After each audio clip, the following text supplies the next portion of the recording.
Good afternoon students. आज की class में मॉडल चैप्टर के अंतर्गत आप पढ़ेंगे शुड का प्रयोग। इसका शुड का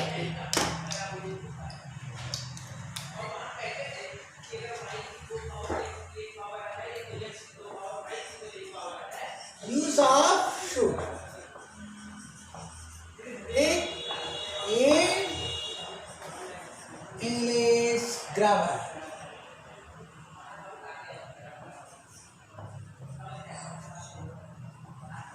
आप हेडिंग में जरूरी नहीं है कि ये लिखे, ठीक है ना, आप यही लगा लीजिएगा कोलन। अरे भाई ये तो यूट्यूब चैनल के लिए हमने बना दिया ऐसा, ठीक है ना। इसी को मैं सर्चिंग में लगा दूंगा, आप यही कर दीजिएगा। अब देखें इससे संबंधित जो रूल्स है कौन कौन होते हैं, ठीक। तो थोड़ा सा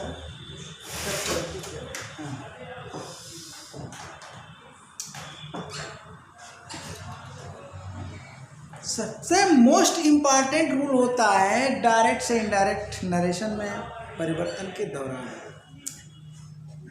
शैल को हम शुड में कब परिवर्तित करते हैं, शैल को शुड में हम कब परिवर्तित करते हैं।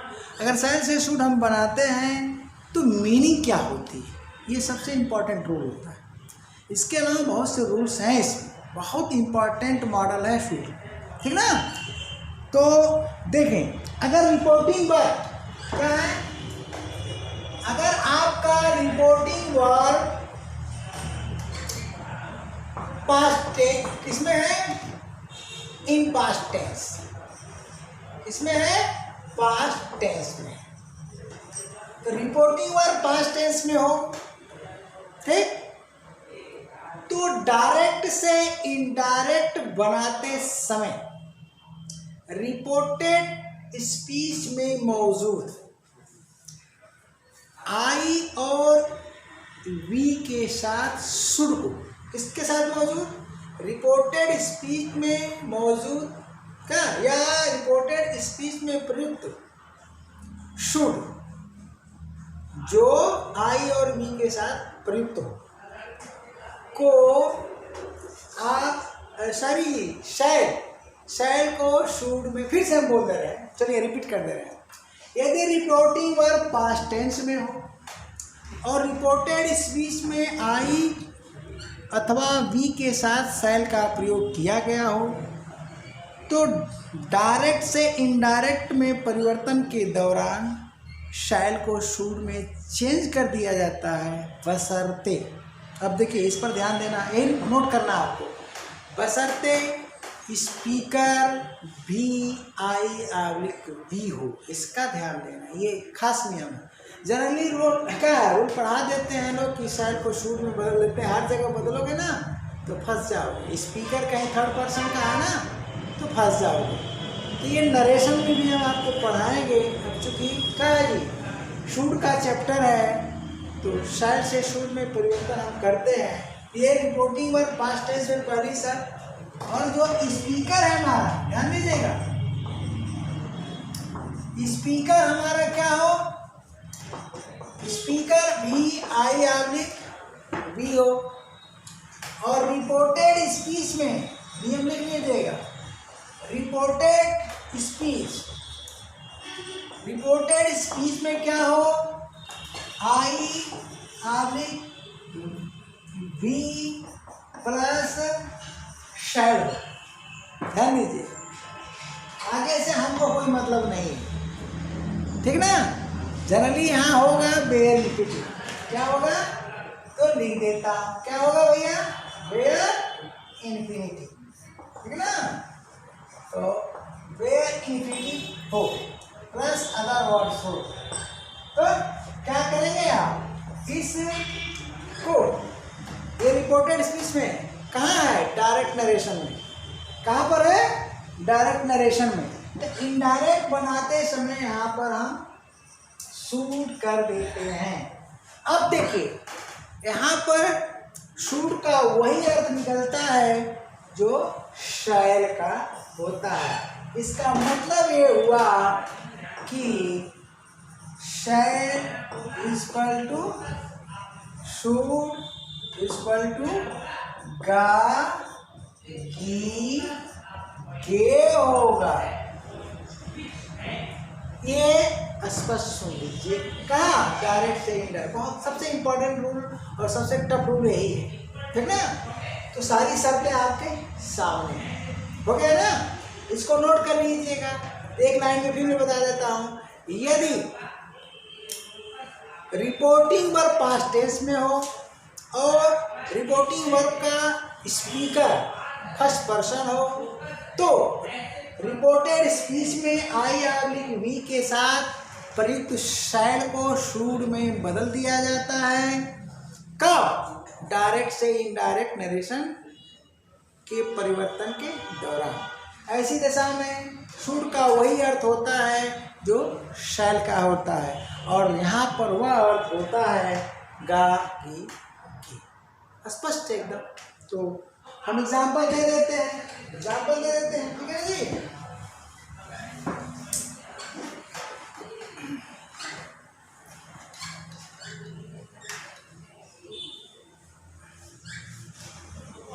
चलिए अब एग्जाम्पल में देखिए, हम डायरेक्ट नरेशन लिखने जा रहे हैं। आई से टू हिम। अब यहाँ पर कामा लगेगा, यहाँ रिपोर्टेड स्पीच शुरू हो गया। आई सैल, ठीक ना। आई सैल गो टुमारो, ठीक ना। मैं कल जाऊंगा, तो अर्थ क्या है? गा है ना, गा। मैं कल जाऊंगा। अब इसका अनुवाद अगर हम ट्रांसफॉर्मेशन करते हैं, ट्रांसफॉर्मेशन को लोग जानते हैं ना, ट्रांसफॉर्मेशन नरेशन डायरेक्ट से इनडायरेक्ट होता है या इनडायरेक्ट से डायरेक्ट होता है, उसी को ट्रांसफॉर्मेशन करते हैं। तो अब क्या करेंगे? इनडायरेक्ट में आई टोल्ड हिम, ठीक। अब ये नरेशन का चैप्टर है, मत पूछना क्यों हो रहा है, कैसे हो रहा है, नरेशन पढ़ना, ठीक ना। इसको क्या करते हैं? डैड, क्या लगा दिए? डैड। अब यहाँ पर देखिए, आई यहाँ पर इसी से चेंज होगा। अब फर्स्ट पर्सन है, इससे चेंज होगा तो जो का त्यों रहेगा। ये शर्त आपको रखनी पड़ेगी। अगर यहाँ पर आप ही लिख देते हो, आई ही से चेंज होगा तो यहाँ पर ही आ जाएगा। तो जब ही आ जाएगा तो सैल का शुड सवाल ही नहीं है, तो सैल का उड़ हो जाएगा। इसको उड़ वाले में मैं बता दूंगा, ठीक ना। तो यहाँ पर अब ये क्या हो जाएगा? शुड। और गो, टुमारो का क्या होता है? द नेक्स्ट क्या होता है? डे। आप बता, अब अर्थ वही है, देखिए कोई अंतर नहीं है। अब डायरेक्ट का क्या हुआ? हिंदी, मैंने उससे कहा, कामा। अब इन्वर्टेड कामा क्या बोलोगे? मैं कल जाऊंगा, ठीक ना। अब इसका ट्रांसलेशन देखो, मैंने उससे कहा या बोला, कोई दिक्कत नहीं है, वही सेम अर्थ ले लो। मैंने उससे कहा कि मैं कल जाऊंगा, यहाँ ना। अब कल जाऊंगा तो तुम अगले दिन कह सकते हो। क्या कह सकते हो? क्यों? बात कब हो रही है? यहाँ पर फ्यूचर, पास्ट टाइम में फ्यूचर की बात की जा रही है। टाइम क्या है? पास्ट है। तो पास्ट टाइम में फ्यूचर की जब बात की जाती है तो वहीं पर शैल का शुड होता है, विल का वुड होता है, कैन का कुड होता है, मे का माइट होता है। ये परिवर्तन होता है, नरेशन में पढ़ेंगे। अब हम रूल 2 की बात करते हैं, ठीक ना। अब रूल 2 क्या भैया? रूल 2 क्या कहता है, ठीक है।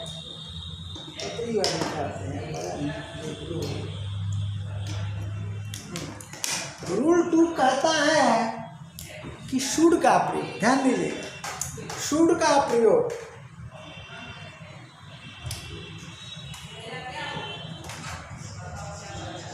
क्या है? शुड। शुड का प्रयोग duty, moral duty, compulsion, obligation को व्यक्त करने के लिए किया जाता है। नोट कर लीजिएगा। अब सवाल ये उठता है कि कब और कैसे किया जाता है। तो ऑर्डनरी सेंटेंस और इम्पेरेटिव सेंटेंस दो बनते हैं। तो शुड का प्रयोग देखिए, यूज्ड इन ऑर्डिनरी सेंटेंस, कहा जी, ऑर्डिनरी सेंटेंस, इसके साथ विद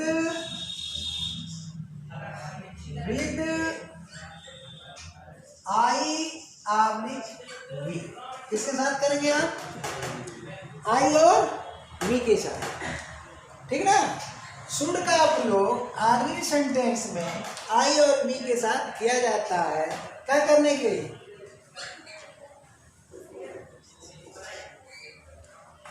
टू डिनोट इसकी, इसको ड्यूटी, फिर मोरल ड्यूटी, ठीक है जी, कंपल्सन, क्या है, कंपल्सन, फिर क्या जी, ऑब्लिगेशन, इसका ऑब्लिगेशन। शुरू में मैं वीडियो बनाया था, पहली वीडियो, तो बताया था कि मॉडल किन किन बातों को भेद करता है, वहाँ सारा लिस्ट दिया था। ड्यूटी कर्तव्य, मोरल ड्यूटी नैतिक कर्तव्य, कंपल्सन अनिवार्यता और ऑब्लिगेशन बाध्यता को व्यक्त करने के लिए किया जाता है, समझ गए। तो इन बातों को व्यक्त करने के लिए अगर सेंटेंस ऑर्डिनरी है, सेंटेंस क्या है, ऑर्डिनरी है, तो हम शुड का प्रयोग करते हैं, ध्यान दीजिएगा। और अगर सेंटेंस यहाँ पर इम्फेटिक कर दिया जाए, क्या कर दिया जाए, इम्फेटिक, तो इसके स्थान पर किसका प्रयोग होगा, मस्ट का प्रयोग होगा। और एक मॉडल और आ जाता है आर्ट, क्या आ जाता है, आर्ट। तो ये भी आप जानिए कि इसके स्थान पर अगर हम मस्ट ऑब्लिक का जी आर्ट, OUGST, आर्ट का प्रयोग कर देते हैं, तो सारी चीज़ें वही रहेगी, सारी चीज़ें यही रहेगी। इसके स्थान पर हम क्या लिख देंगे, यानी सेंटेंस कन्वर्ट हो जाएगा इम्पेरेटिव सेंटेंस, इम्पेरेटिव सेंटेंस, इसमें बदल गया इम्पेरेटिव सेंटेंस में।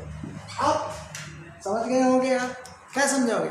शुड का प्रयोग आई वी के साथ ड्यूटी, मोरल ड्यूटी, कंपल्सन और ऑब्लिगेशन को व्यक्त करने के लिए, नोट कर लीजिएगा अगर नोट करना चाहते हैं तो, ऑब्लिगेशन को व्यक्त करने के लिए आई और वी के साथ किया जाता है।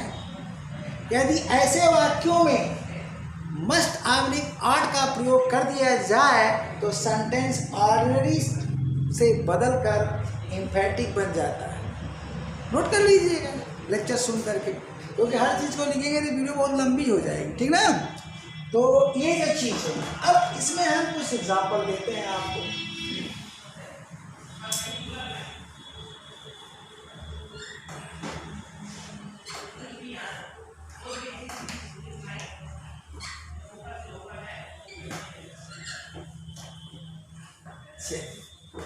तो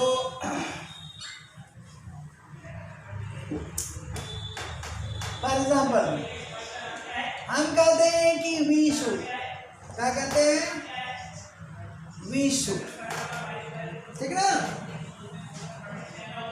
ओबे the laws of the country, क्या हुआ।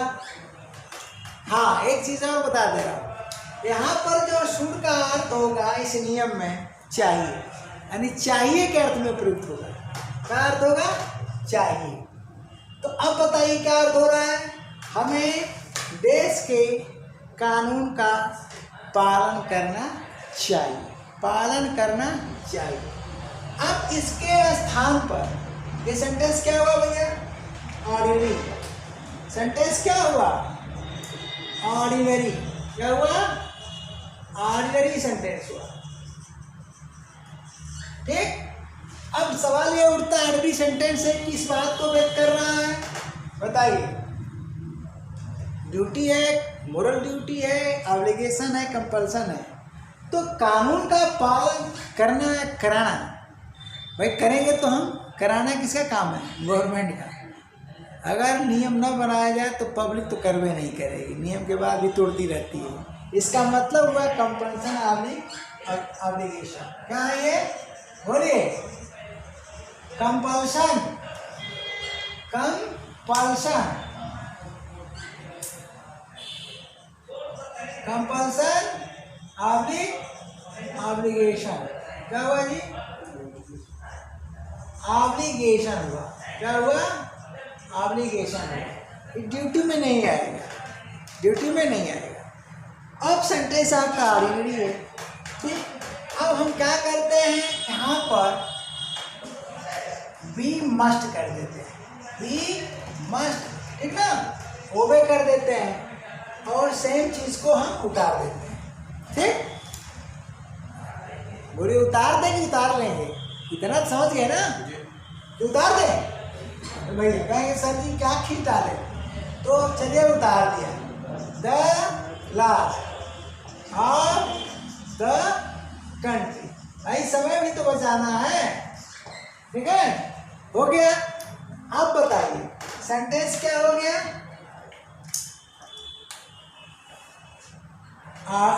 इम्पेरेटिव। क्या हो गया? इम्पेरेटिव। सेंटेंस क्या बन गया? Imperative sentence. बाकी चीज तो सेम रहेगी ना, है वही रहेगा। अब इसको हम, इसका अल्टरनेटिव हो सकता है, अब इसका अल्टरनेटिव हम ऑट से कर देंगे, तो मस्ट के स्थान पर हम ऑट लगा देंगे। फर्क क्या पड़ेगा? मस्ट के साथ बेयर इंफिनिटिव, इसके साथ इंफिनिटिव, तो टू ओवे हो जाएगा, टू ओवे। बाकी डॉट डॉट कर देता हूँ, चीजें वही रहेगी। अर्थ क्या हो गया? हमें देश के का कानून का पालन अवश्य करना चाहिए। तो यहाँ पर अर्थ हुआ चाहिए। क्या हुआ? बोलिए, यहाँ पर अर्थ हुआ चाहिए और यहाँ पर अर्थ हुआ अवश्य चाहिए। क्या हुआ? अवश्य चाहिए। बस यही अंतर है। यहाँ पर भी अर्थ, इसको टू को छोड़ेंगे, बहुत लोग पढ़ा देते हैं use to, modal use to और आर टू। भैया मॉडल सिर्फ इतने हैं, इसके साथ इन्फिनिटी, ये है टू इन्फिनिटी का हिस्सा। काम करके सुन लीजिए, पढ़ाने वाले और पढ़ने वाले, हो सकता है पढ़ाने वाले भी पढ़ रहे हैं हमारी वीडियो, क्योंकि कई देखे हैं चैनल भी सब्सक्राइब किए हुए हैं, हमें खुशी है, हमें कोई इतराज़ नहीं है। इंग्लिश चैनल है ना, ये तो अच्छी बात है ना। हम भी तो भाई देखो, इंग्लिश तो मैंने कहीं कोचिंग में नहीं पढ़ा, ना किसी का कॉलेज यूनिवर्सिटी से सीख करके पढ़ा रहा हूँ, बल्कि खुद सीख करके पढ़ा रहा हूँ, ठीक ना। ये हमारे में है, खुद सीखा। तो इसको आप इसके साथ मत जोड़ो। ये क्या आ गया? ये इन्फिनिटी।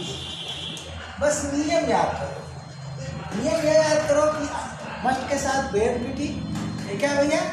बेयर इन्फिनिटी, है ना। पढ़ा चुका हूँ, दोबारा अगर ये सब चर्चा करूँगा तो टाइम बर्बाद होगा। तो वीडियो बन चुकी है, मस्ट के साथ बेयर इन्फिनिटी और के साथ इन्फिनिटी। अब इसको इसके साथ जोड़ देते हो, मॉडल हैव टू बोल देते हो, मॉडल यूज टू। कुछ लोग मॉडल हैव टू भी पढ़ाने लगे हैं। अरे कहाँ से वो पैदा हो गया 14वां मॉडल हैव टू? मैंने थंबनेल पर देखा है, हैं, ठीक ना। हम क्यों चैनल का नाम लें और टीचर का नाम लें? जरूरत नहीं है, आप खुद सर्च करोगे तो पता चल जाएगा। मॉडल हैव टू, वाह वाह वाह वाह, हद हो गई है यार। क्या कर रहे हो तुम? मजाक कर रहे हो, बच्चों के साथ खिलवाड़ कर रहे हो, बच्चों का भविष्य बिगाड़ रहे हो पैसा के चक्कर में। मैं तो पैसे के लिए पढ़ाता ही नहीं। चलते हैं, बात नहीं करेंगे, वीडियो बड़ी हो जाएगी। अगला रूल पर चलते हैं, हो गया ना, है समझ गए? अब चाहे एक एग्जाम्पल दे, चाहे 25 दें, बात बराबर है। अगला रूल क्या कहता है भैया?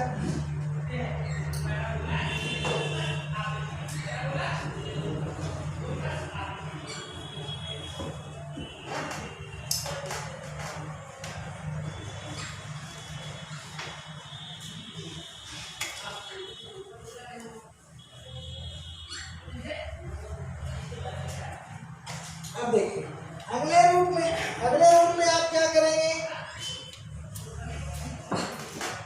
रूल 3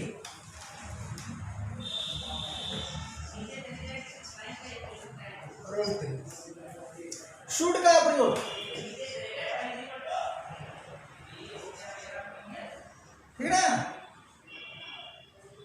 या तो हम स्ट्रक्चर बना दें, देखिए ये आ रहे हैं सीधे सीधे, हम स्ट्रक्चर बनाएंगे तो सरल हो जाएगा, आप समझ जाएंगे, ठीक है ना। और बढ़िया तरीका अपना देता हूँ, A R S plus two, ठीक। अब प्लस क्या करोगे, बेयर इन्फिनिटी, ठीक ना, बेयर इन्फिनिटी करोगे प्लस अदर वर्ड्स। एक स्ट्रक्चर बना दिया तो ये तो आपको बहुत सरल हो जाएगा। इसी पैटर्न पर हम ऊपर वाला भी बना सकते थे, लेकिन नहीं बनाया, कोई बात नहीं, ठीक है ना। अब ये इस रूल की मैं बात कर रहा हूँ, अगर हम सूट का प्रयोग ARS के साथ कर देते हैं, ध्यान दो, जैसा कि रूल नंबर 2 में हमने क्या किया, आई और वी के साथ किया। ARS का मतलब समझते ही हो, आई वी को छोड़ करके हाँ ऑल रिमेनिंग सब्जेक्ट। अगर मेरे स्टूडेंट हो तो क्या करोगे, अब जानते हो इसका अर्थ पहले तो चाहिए होगा, क्या हो जाएगा, चाहिए, पहली बात। दूसरी बात इक्वल टू 8 हो जाएगा। समझ गए हम क्या कहना चाह रहे हैं, इस तरह से पढ़ोगे तो बढ़िया रहेगा, इजी हो जाएगा, ठीक ना। यानी कहने का मतलब इसका अर्थ चाहिए होगा और 8 होगा, कब, क्या व्यक्त करने के लिए, जानते हो किसका,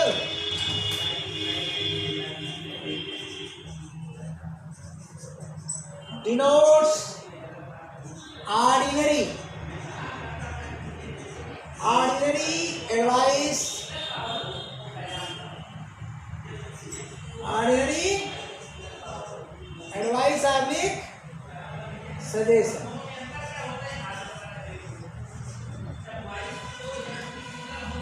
ऑर्डिनरी एडवाइस ऑब्लिक सजेशन, यानी सेंटेंस आ रही, हम ऑर्डिनरी एडवाइस ऑब्लिक सजेशन लिख रहे हैं, इसका मतलब कि सेंटेंस भी ऑर्डिनरी होगा।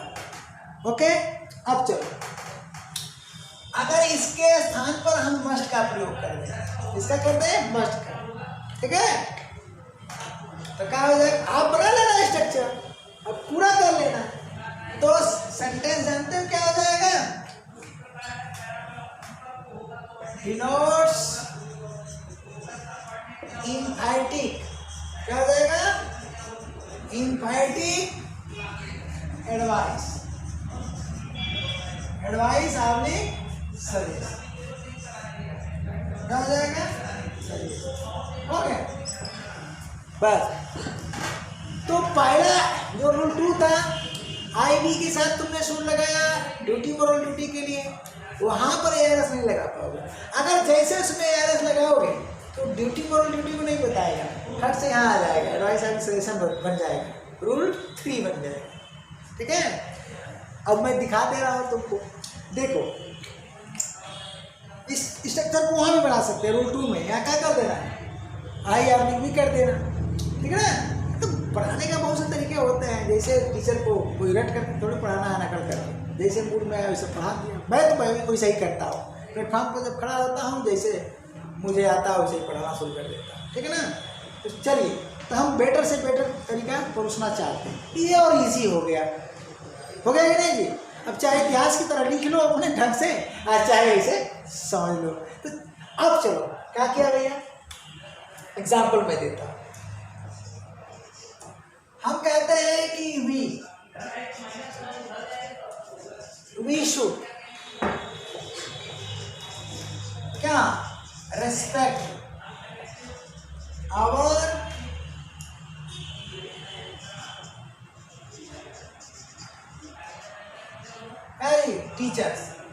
आवर टीचर्स, ठीक, शुड किया। अब क्या होगा भैया, हमें अपने गुरुओं लिखो या अध्यापकों लिखो, कोई दिक्कत नहीं, हमें अपने गुरुओं का आदर करना चाहिए, ये ट्रांसलेशन हुआ, बोलो रूल 2 हुआ, अब कंपेयर करके पढ़ो, रूल 2 हुआ। अब रूल 2 में क्या है, ये ऑब्लिगेशन कंपल्सन नहीं है, ड्यूटी, क्या है, वहाँ नहीं दिया, वहाँ एग्जाम्पल कम कर दिया, यही बताने के लिए। जरूरत क्या है, आ गए ना, रूल 2 को भी यहाँ ला दिया। तो ये हो गया हमारी बोलो, गुरुओं का आदर करना ऑब्लिगेशन है, बाध्यता है, नो, कंपल्सन है, अनिवार्यता है नहीं, कानून का पालन करना क्या है, कंपल्सन भी है, ऑब्लिगेशन भी। नहीं पालन करोगे तो कहाँ जाओगे, जेल में जाओगे। कहाँ जाओगे, जेल में चले जाओगे। तो यहाँ क्या हो जाएगा, बोलो, ड्यूटी क्या है, ये ड्यूटी, ऑब्लिक क्या है भैया, बोलो, मोरल ड्यूटी। ये तो हमारा कर्तव्य है ना, नैतिक कर्तव्य है ना, हमारी मर्जी हम करें या ना करें, है ना, ऑब्लिगेशन नहीं कर सकते हो। अब चलो, अब इसी सेंटेंस में मतलब रूल 2 में भी आप इसी तरह से स्ट्रक्चर बना लेना, अगर फेयर बना रहे होगे तो चीज़ वही है, हम नहीं वहाँ बनाए, दूसरे ढंग से पढ़ा दी, लेकिन ये उससे बेटर है, ठीक है। तो अब हम क्या करते हैं, ये शुड का प्रयोग किए, ठीक। अब इसमें अगर हम मस्ट और आर्ट का प्रयोग करते हैं तो इम्पेटिव बन जाता है। ध्यान देना हम क्या बताने जा रहे हैं, मस्ट और आर्ट का प्रयोग करते हैं तो इम्पेटिव बन जाता है। याद कर दो, ये सेंटेंस क्या है भैया, ड्यूटी, ये सेंटेंस क्या है, लिख दो, ऑर्डिनरी सेंटेंस। कंपेयर करो, तो जब कंपेयर करके पढ़ोगे ये दिख रहा है कि नहीं हो, ये बना रहा है कि नहीं, तो ऑर्डिनरी सेंटेंस, ये क्या हुआ, ऑर्डिनरी सेंटेंस, ठीक है। अब इसमें तुम क्या करो, इसके स्थान पर, ठीक है, मस्ट या ऑट का प्रयोग करते हैं। तो सबसे पहले हम मस्ट का प्रयोग कर देते हैं, तो चलो मस्ट का प्रयोग कर दिया, इसका प्रयोग कर दिया, मस्ट का प्रयोग कर दिया। तो मस्ट का प्रयोग कर दिया, ध्यान देना, रेस्पेक्ट, ठीक है, रेस्पेक्ट आवर टीचर्स। तो चीजें तो वही सब रहेगी ना, बोलो, चीजें वही रहेगी ना, रूल 2 रहेगा, ड्यूटी रहेगी, मोरल ड्यूटी रहेगी, सेंटेंस कब बदल गया, क्या बन गया, इम्पेटिव, क्या बन गया, क्या बोल रहे हैं, अरे इम्पेटिव सेंटेंस, इम्पेटिव सेंटेंस हो गया, ठीक ना।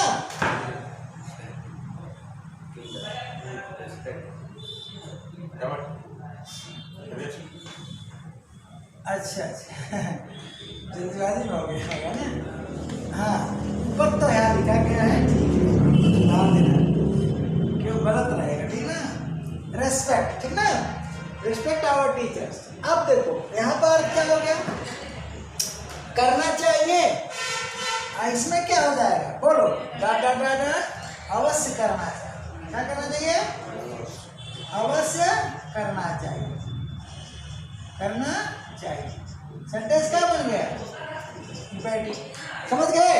अब यहाँ पर इसका अल्टरनेटिव क्या करोगे, मस्ट के स्थान पर क्या लगाओगे, ऑट लगा लेना, बना लेना, ये हम समय बचा रहे हैं आपे के लिए, ठीक ना। तो जैसे ऑट लगाओगे तो क्या हो जाएगा, टू रेस्पेक्ट हो जाएगी, क्या हो जाएगा, रेस्पेक्ट हो जाएगा, ठीक। ये बात किसमें है, रूल 2 में है ना, सेम।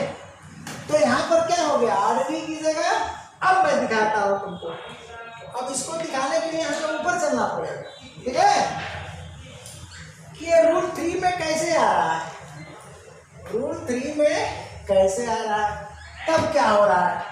अब सेम सेंटेंस में हम क्या करते हैं कि यू लिख देते हैं, ARS की बात करते हैं, आई और बी को छोड़ करके ही कर देते हैं, दे कर देते हैं, ठीक है ना। तो हम क्या करते हैं, यू कर देते हैं। सेम सेंटेंस में हमने क्या कर दिया, यहाँ देखो, ठीक, आप नीचे करते जाना। सेम सेंटेंस में क्या कर दिया भैया, सेम सेंटेंस में हमने कर दिया यू, क्या कर दिया, यू कर दिया। अब यू कर दिया तो यू शुड हो गया, ध्यान देना, यू शुड रेस्पेक्ट, ना, रेस्पेक्ट। अब क्या हो जाएगा, योर टीचर्स हो जाएगा, क्या हो जाएगा, टीचर्स हो गया ना, ठीक। अब जानते हैं ये क्या हो गया, ये हो गया रूल 3, क्या हो जाएगा, रूल 3 बन जाएगा। अब रूल 3 में किसको डिनोट करेगा, ऑर्डिनरी, रेड से लिख देता, हाँ थोड़ा सा लुक बढ़िया रहेगा ना, जल्दीबाजी में जो है पेन नहीं चेंज कर पाया। तो चलिए रूल क्या हो गया भैया, रूल 3 हो गया। अब रूल 3 में ये क्या है बोलिए, ऑर्डिनरी क्या है, ऑर्डिनरी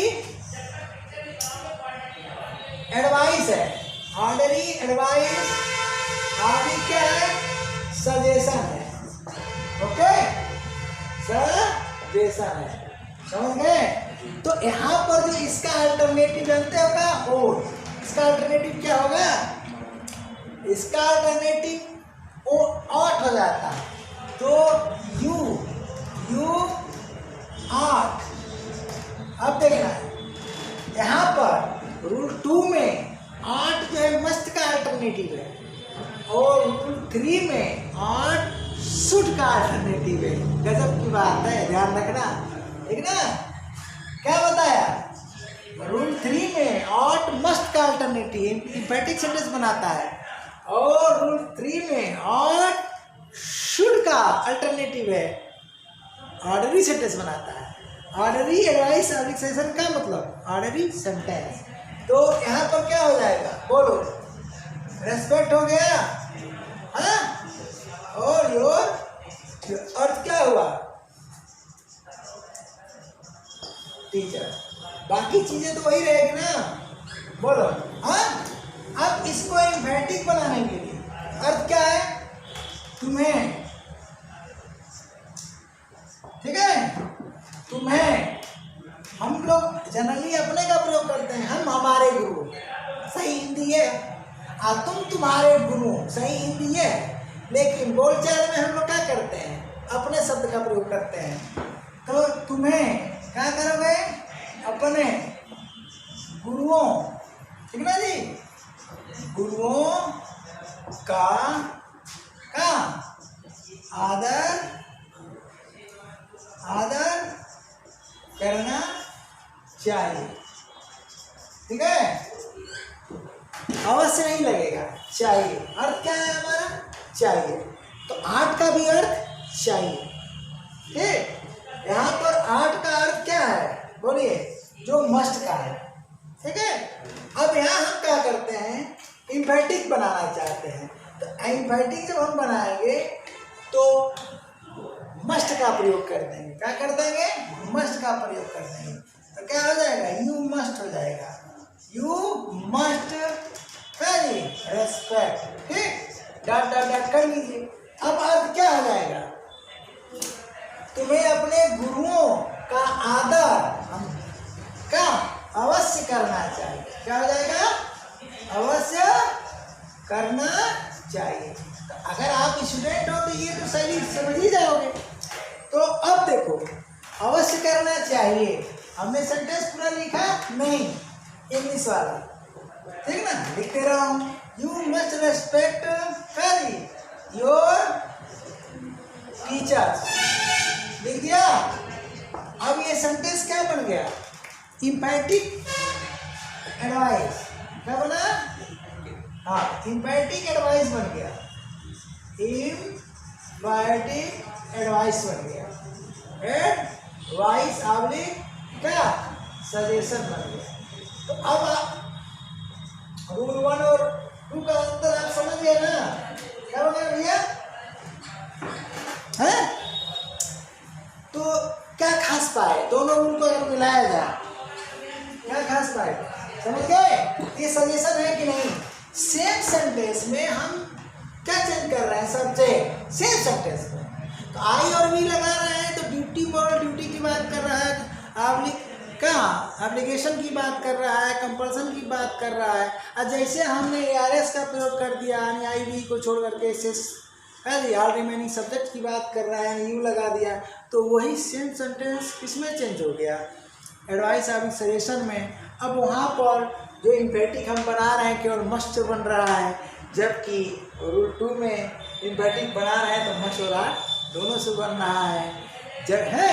तो इस तरह से समझ गए होंगे, यानी आर्ट का प्रयोग हम मस्ट का अल्टरनेटिव और शुड का अल्टरनेटिव दोनों जगह करते हैं, लेकिन आपको ध्यान देना पड़ेगा कि कहाँ करते हैं। हाँ ठीक ना।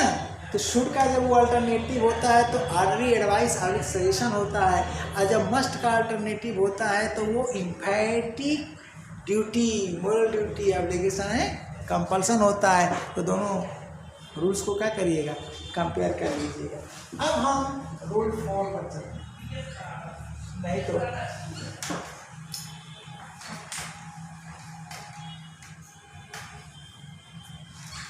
अब आप बताओ ना कि 10 मिनट में कैसे तेरा जो है मानस पढ़ाया जा सकता है। क्या बात करते हो, सोचो। और उसी के व्यूवर पढ़ते हैं, उसी के सब्सक्राइबर्स बढ़ते हैं। एसएससी सीजीएल निकाल पाओगे 7 जन्म में?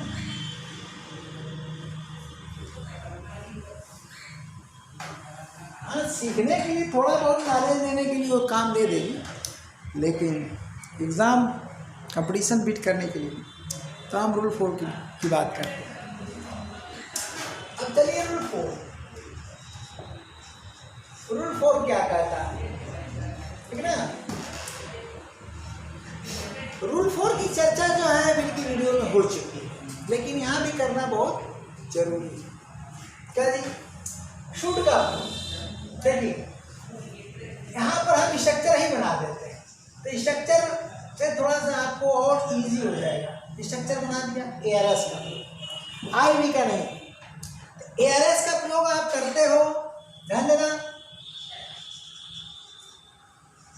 शुड लगाते हो और यहाँ बेयर इनिक्विटी लगाते हो। स्ट्रक्चर तो हमें वही मिला भाई, तो ये स्ट्रक्चर होता है क्या, मॉडल प्लस बेनिफिटी या model plus hype plus past participle. Structure तो पूरे मॉडल में ही 2 ही है ना, तो किसी हम एक स्ट्रक्चर में ही नहीं चलेंगे, तो स्ट्रक्चर नंबर फर्स्ट में चलते हैं। अब स्ट्रक्चर नंबर फर्स्ट में सब्जेक्ट का हेल्प कर रहे हैं हम मॉडल सूट के साथ, तो मॉडल सूट के साथ फिर हमने एआरएस लगा दिया। रूल 3 में भी लगाया था, तो रूल 3 में भी जब मैं लगाया था तो वो क्या बताया, एडवाइस, कौन सा एडवाइस, ऑर्डरी एडवाइस या सजेशन बताया, और अल्टरनेटिव 8 हो गया।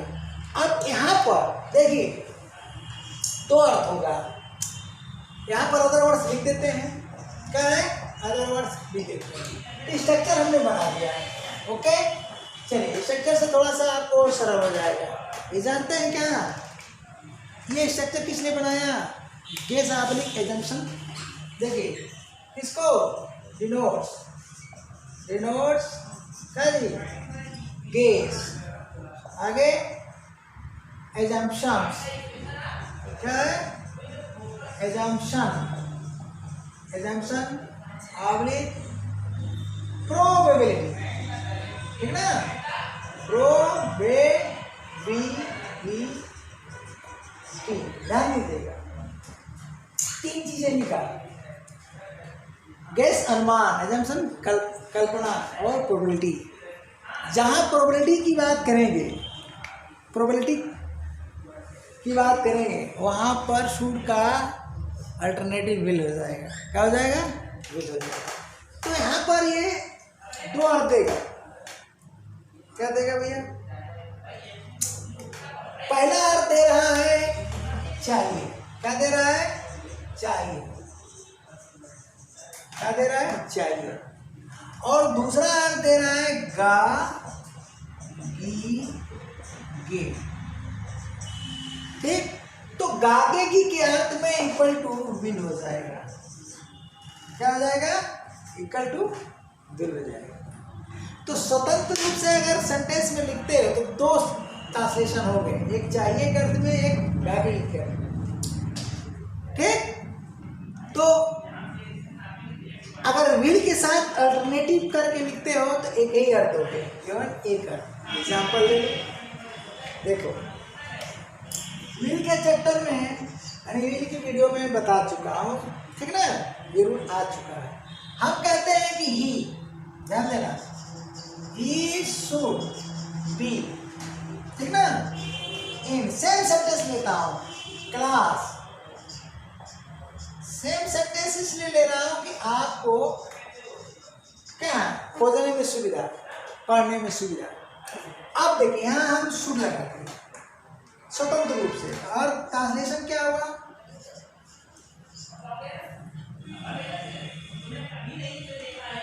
पहला अर्थ इसका जो हो रहा है, ध्यान दीजिएगा, पहला जो अर्थ हो रहा है उसे वर्ग साथ में होना चाहिए, कहाँ चाहिए, होना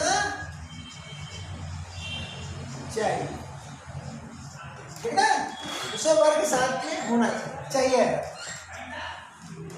अब दूसरा अर्थ इसका हम निकालें, दोनों अर्थ दे रहा है ना, है, तो दूसरा अर्थ वह या करके वह वर्ग साथ में होगा, वह वर्ग साथ में होगा, वह वर्ग साथ में होगा, ध्यान दे रहे हैं ना, तो अर्थ दे दिया, ठीक।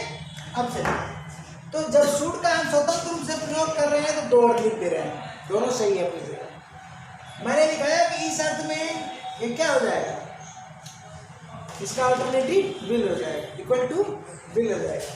तो इसका यह मतलब हुआ कि इस वाक्य में ऑब्लिक विल लगा दिया जब एक ही मीनिंग आएगा, तो समझे। अर्थात इसका अगर हम ट्रांसलेशन इंग्लिश करें, क्या करें, इंग्लिश करें, ध्यान दीजिएगा, इसका ट्रांसलेशन दो हो रहा है, एक ये हो रहा है, एक ये हो रहा है, समझिएगा मैं क्या पढ़ा रहा हूँ। तो एक ये हुआ पहला है, दूसरा, अब नीचे वाला हिंदी का ट्रांसलेशन अगर हम इंग्लिश में करते हैं तो दो हो सकता है, दो हो सकता है, इसको ऐसे समझिए, क्या बताएं, इसका एक ट्रांसलेशन ये और दूसरा ट्रांसलेशन ये या करके, अब इसका हम इंग्लिश बनाने जा रहे हैं, तो इसका जब इंग्लिश हम बनाएंगे तो दो इंग्लिश हो जाएगी, एक हो जाएगी, देखिए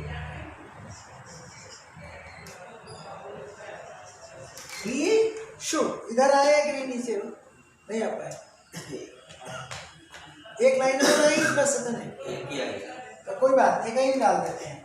तो इसमें आप चाहे शुड लगाइए गागे की बात या विल लगाइए, बोलिए दोनों सही है कि नहीं सही, तो क्या हो जाएगा, विल बी इज क्लास का जी, ये हो गया कि नहीं हो गया। तो अगर आप शुड से ट्रांसलेट करोगे तो दो अर्थ ही आएगा, अब विल से करोगे तो सिर्फ एक अर्थ। विल के वीडियो में मैं बताया भी। अब हम अगले रूल पर चलेंगे, कहाँ चलेगा भैया, नेक्स्ट रूल, ठीक है, रूल 5।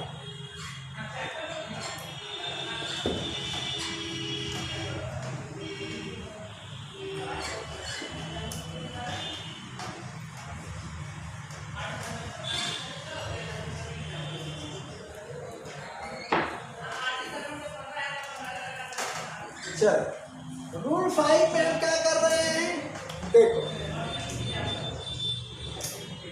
इस बार हम इंडिफरेंट सब्जेक्ट का प्रयोग करेंगे। अभी तक क्या किया है, डिफरेंट सब्जेक्ट का प्रयोग, ठीक है ना, डिफरेंट सब्जेक्ट, वाक्य सब्जेक्ट से शुरू हुआ था, डिफरेंट सब्जेक्ट से।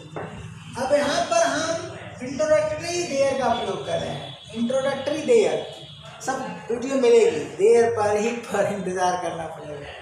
तो इंट्रोडक्टरी देयर का हम प्रयोग कर रहे हैं, और यहाँ पर क्या कर देंगे भैया, शुड, उसके बाद यहाँ पर क्या कर देंगे, बी, बेयर इंफिनिटिव बी, यानी क्रिया टू बी, होना, रहना, बनना।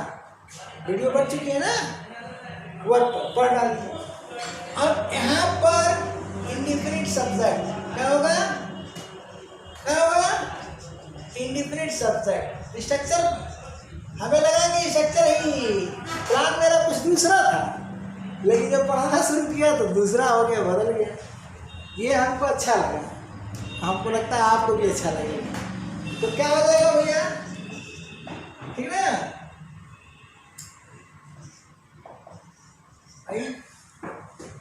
शैलो और विल में मैं रूल के हिसाब से पढ़ाया था, बड़ा हमें बोरिंग लगने लगी, ठीक ना, दिखाना है इतिहास की तरह। अब चलिए यहाँ पर देखिए, ये स्ट्रक्चर देख रहे हैं, यहाँ पर सूट पहली बात चाहिए, और क्या होगा चाहिए इस स्ट्रक्चर में। और ये डिनोट किसको करेगा, जानते हैं किसको? ये सूडे की तो चर्चा चल रही है। डिनोट्स रिक्वायरमेंट ना, रिक्वायरमेंट, ये यू है भैया, ये क्यू है, जल्दी जल्दी में हो जाता है, समझ लीजिएगा। रिक्वायरमेंट का मतलब मांग, मांग या आकांक्षा, आकांक्षा। तो नियम तो आप लिख सकते हो ना, शुड का प्रयोग इंडिफिनिट सब्जेक्ट के साथ चाहिए के अर्थ में, लिख लेना। शुड का प्रयोग इंडिफिनिट सब्जेक्ट के साथ चाहिए के अर्थ में रिक्वायरमेंट को व्यक्त करने के लिए होता है, लिख लेना, क्या दिक्कत है, नियम बना लेना, यही नियम है। लेकिन उतना लिखाने क्या जरूरत है, अगर इसे समझ जाते हो तो, नहीं लिखना चाहते तो लिख लेना, ठीक है। तो अब बताओ, हम कहते हैं फॉर एग्जाम्पल, प्रत्येक गांव में एक क्या होना चाहिए,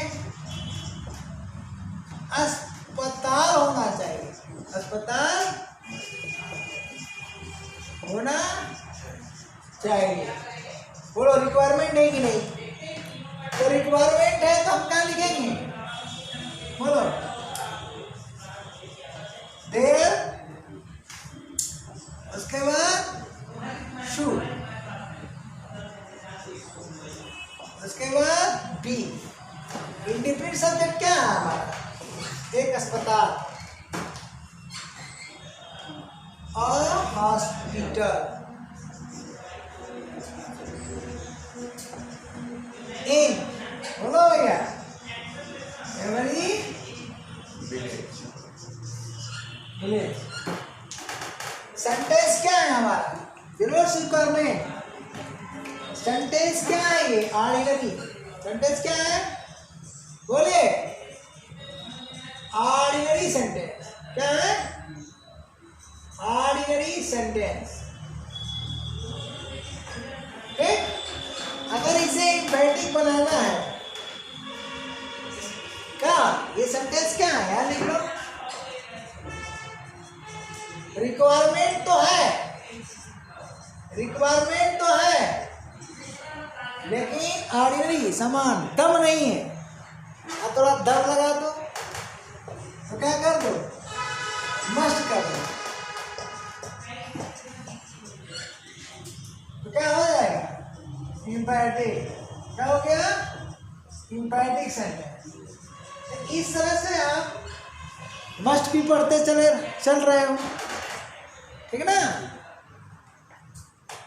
चलिए, इम्पेरेटिव पढ़ गया, सब अर्थ क्या हो गया भैया, बोलिए। प्रत्येक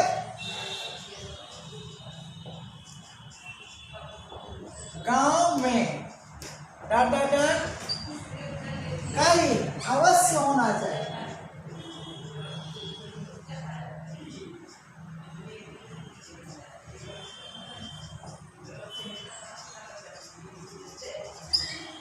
अवश्य होना चाहिए। अब हम चलते हैं अगले रूल पर। कितना रूल निकाल दिया भैया, 5।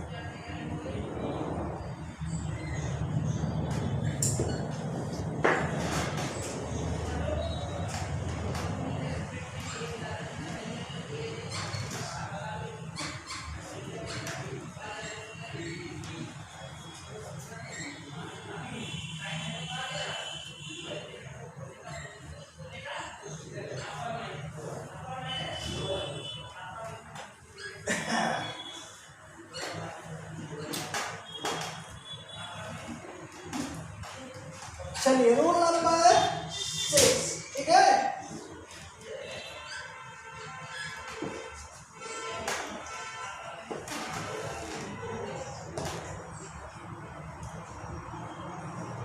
ARAS क्या होगा?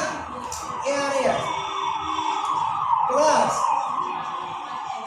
शुड, ध्यान दीजिएगा, plus had plus past participle, चाहे पास्ट पार्टिसिपल लिखिए या क्रिया का थर्ड फॉर्म लिखिए, ठीक है, प्लस अदर वर्ड्स, हो गया। और यहाँ पर अल्टरनेटिव हो जाएगा शुड, क्या हो जाएगा? ARAS, ARAS, यहाँ हो जाएगा आर्ट, शुड का अल्टरनेटिव आर्ट। तो ये बेनिफिटिव है, सब पढ़ाया हूँ हेल्पिंग वर्ब में, चेंज हो जाएगा किसमें? इन्फिनिटिव में।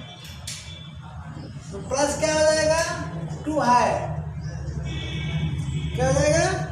टू है। बताया था ना कि गिनने में 27 होते हैं कुल हेल्पिंग वर्ब, लेकिन आवश्यकता है कि 28 हो जाते हैं।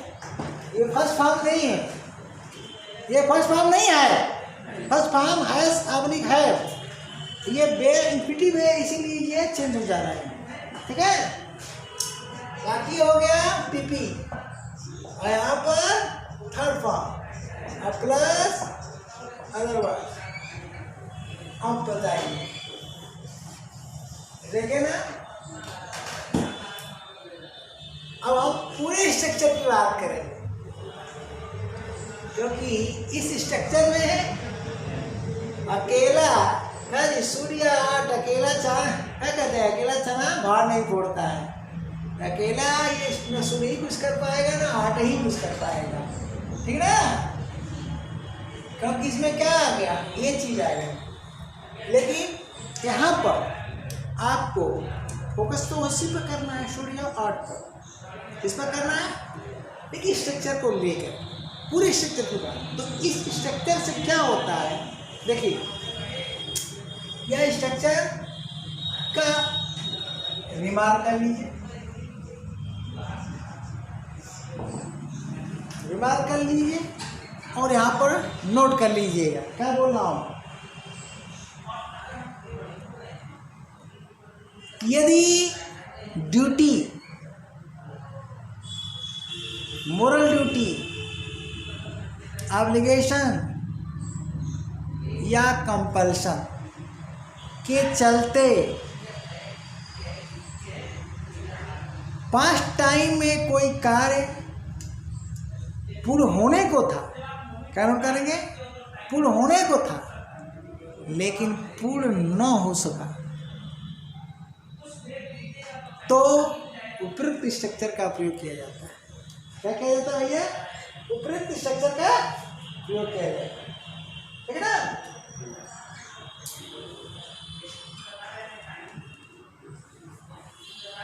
अगर इसमें आप आई ऑब्लिक वी का प्रयोग कर दोगे, अभी हम नोट करके लिखा देंगे नीचे, तो भाव ही बदल जाएगा, वो भी एक नई चीज़ है, ठीक ना। तो मनमानी नहीं करना है। अब देखो इसमें ARS का ही प्रयोग करना है, आई वी को छोड़ देना है, आई वी का प्रयोग भूल कर मत करना। क्या बताएगा? पास्ट टाइम में कोई काम ऐसा था जो ड्यूटी हो, मोरल ड्यूटी हो, ऑब्लिगेशन हो, कंपल्सन के चलते पूर्ण होने को था लेकिन पूरा नहीं हुआ, अर्थात परिणाम विपरीत आया। क्या आया? आगे बढ़ा लेना, अर्थात परिणाम क्या आया? विपरीत आया, यही नोट करना, ठीक है। तो अब क्या करोगे? फॉर एग्जाम्पल, हाँ एक चीज और नोट करना, यहाँ पर शुड ऑब्लिक, यहाँ पर क्या जी, शुड ऑब्लिक आर्ट का अर्थ चाहिए था, होता है, चाहिए था, तो का अर्थ लिख लेना, फिर इसको क्या कर देना, गाँव बंद कर देना। का अर्थ चाहिए था होता है। चाहिए था कैसे होता है, देखो उसे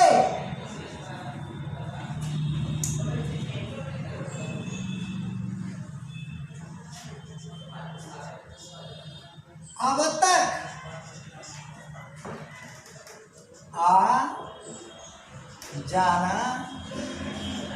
आ जाना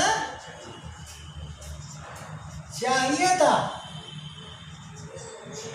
बोलो, उसे अब तक आ जाना चाहिए था, आया कि नहीं आया। तो जो कार्य पूर्ण होने को था पास्ट टाइम में, वो पूरा ही नहीं हुआ।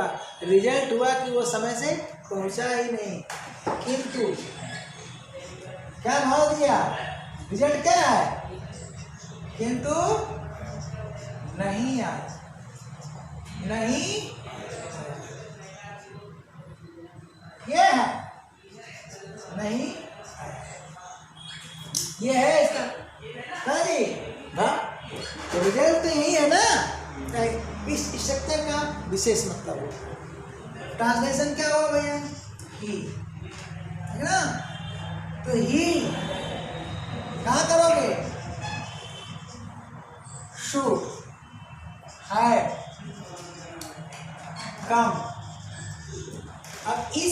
अब तक के लिए यहाँ पर कहने के वक्त तक अगर अफर्मेटिव है तो बाय दिस टाइम, और अगर निगेटिव है तो टिल नाउ या येट का प्रयोग करोगे। टिल नाउ अथवा निगेटिव है तो सेंटेंस तो अफर्मेटिव है, कहाँ, बाय दिस टाइम, इसका प्रयोग करोगे, बाय दिस टाइम। अब चलिए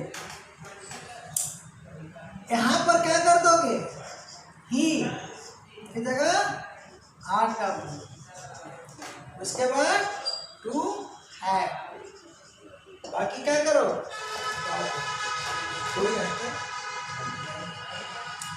अब चलिए एक सेंटेंस और, उन्हें सत्य बोलना चाहिए था, सत्य बोलना चाहिए था, बोलना चाहिए था, बोलो, किंतु बोले कि नहीं, रिजल्ट उल्टा आया, रिजल्ट उल्टा आया, झूठ बोल गए, किंतु हाँ जी नहीं बोले।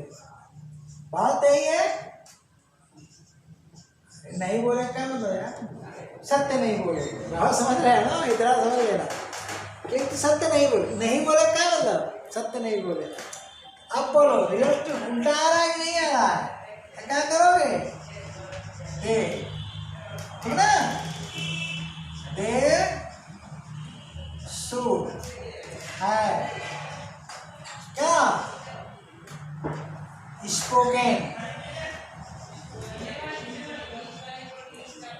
द ट्रूथ, क्या हो जाएगा, द ट्रूथ। अब यहाँ क्या करो, हाँ, इसको क्या करो, तू है, यहाँ क्या कर दो, दे, यहाँ क्या कर दो, वो, बाकी छाप लो, कोई दिक्कत, समझ गए। अब चलो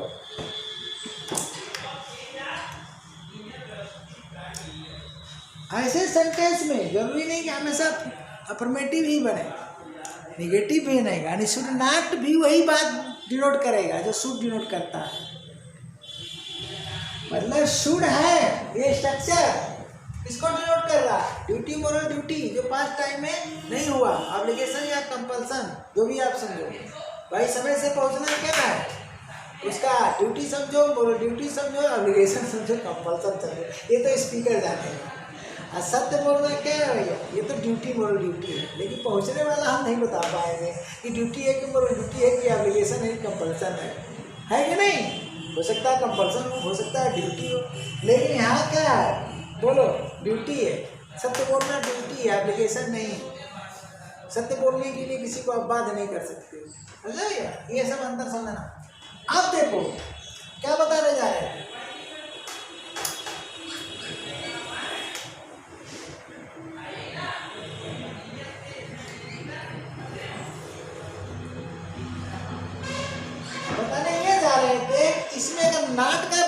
कर दोगे तो सेम भाव निकलेगा। क्या? जैसे नीचे वाला सेंटेंस लेते हैं, उन्हें सत्य बोलना चाहिए था। क्या बोल गए जी? झूठ। तो हम लिख देते हैं क्या? उन्हें झूठ नहीं बोलना चाहिए था। तो बात तो एक ही हो गई। अरे उन्हें सत्य बोलना चाहिए था, गुरुजी बोल गए झूठ। तो फिर मैं वही तो कह रहा हूँ, उन्हें झूठ नहीं बोलना चाहिए था यानी सत्य बोलना चाहिए था। इक्वल कर दिया कि नहीं कर दिया? तो भाव सेम रहेगा। अब यहाँ हम क्या कर दिए? बोलो, ये कर दिया, उसके बाद शुड नॉट कर दिया, उसके बाद यहाँ पर ऐड कर दिया, उसके बाद स्पोकन, हाँ सॉरी झूठ हो गया ना, चेंज हो गया। तो क्या हो जाएगा? टोल्ड और लाई कर दिया। अब इसको हम चेंज कर दिए किससे जी? दे आठ से। तो दे आठ ना, ध्यान देना यहाँ पर, इसीलिए मैं बता रहा हूँ इस चीज को। बहुत लोग क्या कर देते हो, जब काट लगाते हो और के साथ तो है तो बाहर नाट लगा के बैठ जाते हो। नहीं नहीं नहीं, ये तो इनफिनिटिव बनेगा। ये क्या बनेगा? इसीलिए मैंने कहा कि जब तुम 8 को जोड़ दोगे, अरे 2 को 8 से जोड़ दोगे तो नाट जो है 2 के बाद लगा बैठोगे, गलत हो जाएगा क्योंकि वो मॉडल का हिस्सा नहीं है। बोलो, प्रमाणित हुआ कि नहीं हुआ? क्योंकि 2 जो है मॉडल का हिस्सा होता अगर तो तुम नॉट से उसे अलग कर ही नहीं सकते हो। बोलो, प्रमाणित हो गया? तो 2 किसका हिस्सा है? इन्फिनिटिव का। तो यहाँ पर हम 2 लगाएंगे, हैव करेंगे, ठीक है? और क्या? Rolled like. क्लियर हुआ? अब चलो नोट लिखो। अब नोट में क्या लिखना है? बोलो, ये सेंटेंस क्या है? Ordinary sentence. अब नोट में ये लिखना है कि यदि उपयुक्त स्ट्रक्चर में शुड अथवा आर्ट के स्थान पर मस्ट का प्रयोग कर दिया जाए तो वाक्य इम्पैटिक सेंटेंस बन जाता है। क्या लिखा? यदि उपयुक्त, क्या जी? यदि उपयुक्त स्ट्रक्चर में शुड आर्ट के स्थान पर मस्ट का प्रयोग कर दिया जाए तो सेंटेंस इम्पैटिक बन जाता है। बोलो,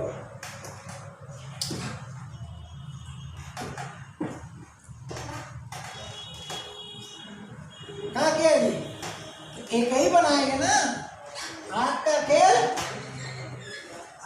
खेल खत्म। अब क्या किए? यहाँ पर किसी भी सेंटेंस को ले लो, यहाँ पर क्या कर दिया? सूट की जगह मस्ट नॉट कर दिया। यहाँ पर झूठ, बोलिए, उन्हें झूठ नहीं बोलना चाहिए था। अवश्य कहाँ लगाएंगे? यहाँ पर अनुसार रहेगा, उन्हें झूठ अवश्य नहीं बोलना चाहिए। अवश्य नहीं बोलना चाहिए। हो तो गया, स्ट्रक्चर सेम रहे, बस हो गया। तो आप देखते जाइए कि आठ कहाँ पर, बड़ा निराला है आठ, है कभी मस्ट का अल्टरनेटिव तो कहीं सूट का अल्टरनेटिव, ठीक है? यहाँ पर सूट का, तो ये सब चीज़ें याद करना पड़ेगा। अब हम कहाँ पहुँचे भैया? रूल 6 हो गया ना। अफर्मेटिव भी बना सकते थे, उन्हें सत्य अवश्य बोलना चाहिए था। बोलिए, बन सकता है कि नहीं? उन्हें सत्य अवश्य बोलना चाहिए था, तो क्या हो जाएगा? They must have spoken the truth. हो गया कि नहीं हो गया? अब चलते हैं हम 7। कहाँ चलते हैं भैया? रूल 7।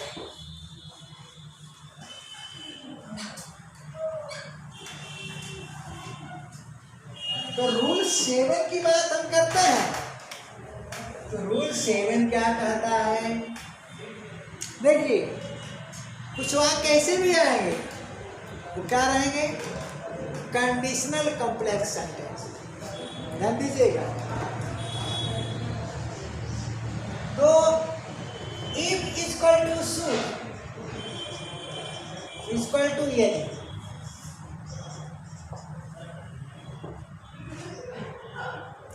इसका मतलब इसको लिख देता, नहीं तो तुमको लगेगा कि ठीक है सब साढ़े बार। शुड का प्रयोग या शुड का प्रयोग कंडीशनल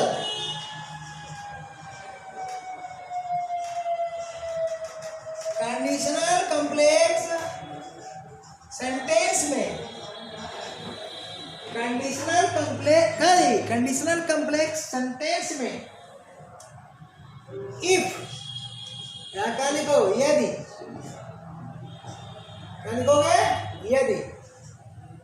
इफ क्वेश्चन में यदि के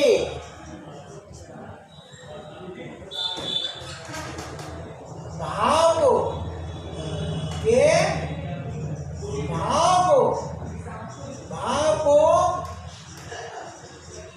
पूर्ण करने के लिए भी होता है। ठीक? तो जहां जहां इफ आएगा कहीं भी, कब किसी भी कंडीशनल कॉम्प्लेक्स सेंटेंस का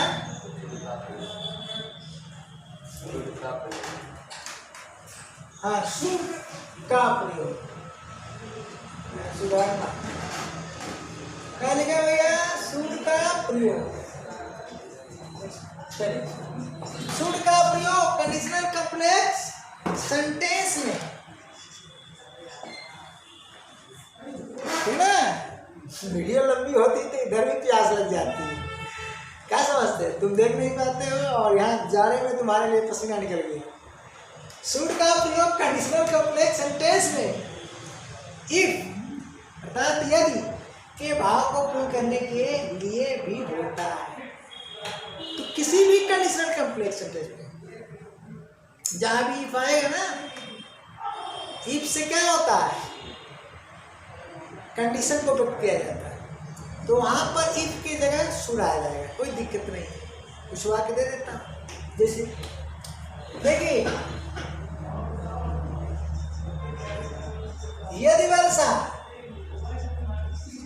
यदि वर्षा होती है, कमा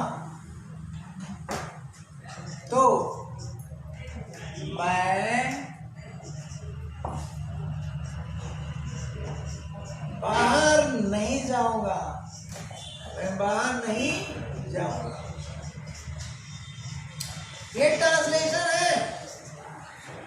ठीक, ये है आपकी कंडीशन। क्या है, क्या है जी, कंडीशन। ये आपका रिजल्ट क्या है, रिजल्ट।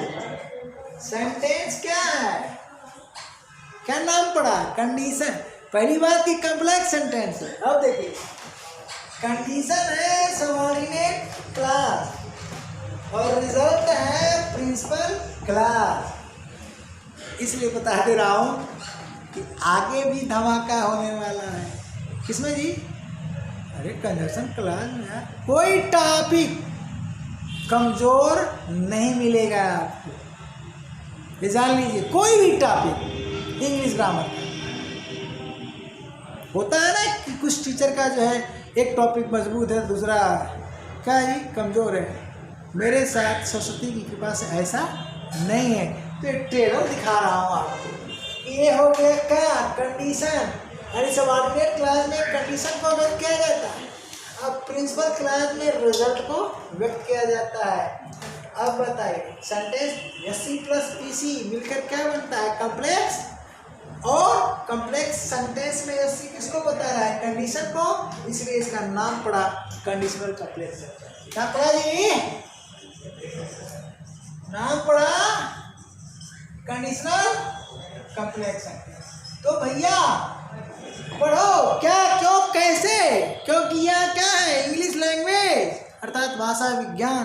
तो विज्ञान को कैसे पढ़ा जाता है, क्या, क्यों, कैसे लगा। तो इसका ट्रांसलेशन करो ना। तो इसका अगर ट्रांसलेशन करते हो, देख रहे हो प्रेजेंट इंडिफिनिट टेंस में, इसमें है प्रेजेंट इंडिफिनिट टेंस में ये वाला पोर्शन है ना। अब क्या करते हैं, इट लगा देते हैं। अरे इट कैसे लगाए आप, पहले इट लगाएंगे ना। हाँ, इट रेन्स कर देते हैं। बोलो हो गया, इफ इट रेन्स, मैं बाहर नहीं जाऊंगा। ये क्या है भैया, अरे फ्यूचर इंडिफिनिट है तो क्या करोगे, आई शैल नॉट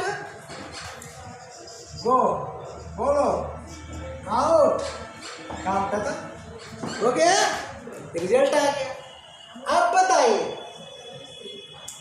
ये प्रेजेंट इंडिफिनिट है, यही पर कौन फरमाने वाली बात है क्या जी, ये प्रेजेंट इंडिफिनिट है। इट क्या है, सिंगुलर, तो सिंगुलर वर्ब इट के साथ रेंस लगा। और शुड क्या लेता है अपने बाद, सदैव बेयर इनिफिनिटी मॉडल आ गया, सदैव बेयर इनिफिनिटी। तो इसके स्थान पर हम लिखने जा रहे हैं शुड। लीजिए, तो जैसे शुड लिखेंगे तो बोलिए, अगर सेंटेंस ऐसा रहता इट शुड रहता तो बोलिए यहाँ रेन लगता कि नहीं लगता, लगता ना, हाँ? तो यहाँ रेन लगा दीजिए। इट खूब आता है, इसमें इम्प्रूवमेंट में बार बार आता है, ठीक है। तो शुड इट रेन हो जाएगा। और बाकी क्या करिए, ठीक ना। एक सेंटेंस और इसमें दूंगा बहुत गजब का, दूसरा टेंस बदल कर। यहाँ क्या था भैया, प्रेजेंट इंडिफिनिट, यहाँ क्या लगा है, फ्यूचर इंडिफिनिट। अगर हम इसको पास्ट इंडिफिनिट कर दें तो इधर क्या होगा, ये भी देख लीजिए। तो ये मिलेगा कहाँ आपको, सब कॉम्प्लेक्स सेंटेंस जब पढ़ाएंगे तब, हाँ ठीक। फिर कुछ स्पेशल स्ट्रक्चर्स में भी मिलेगा। अब हम क्या करते हैं, एक सेंटेंस और दे देते हैं।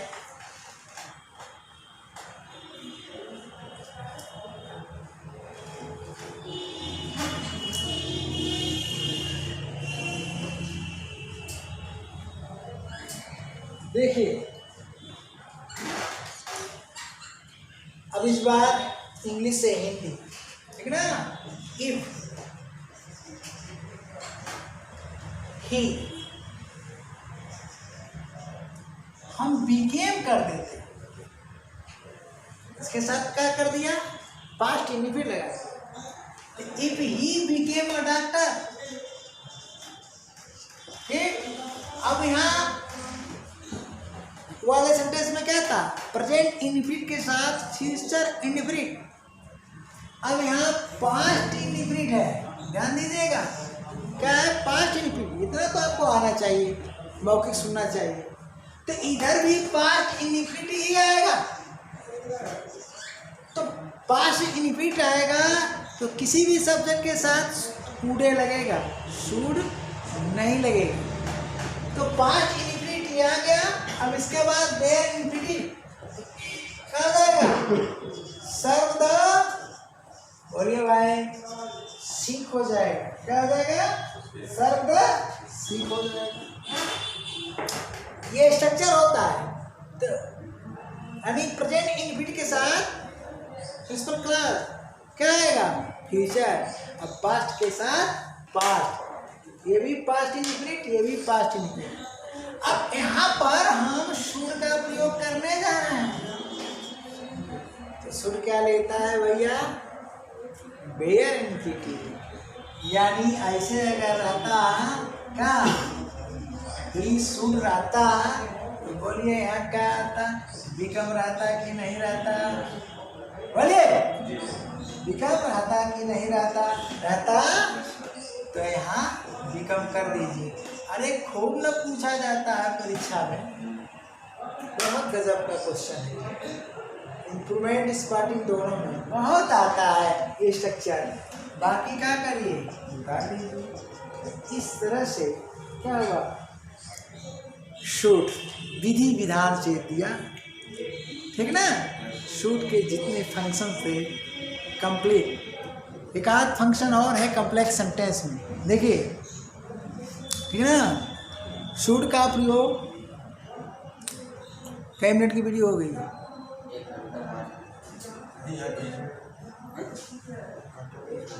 20 मिनट।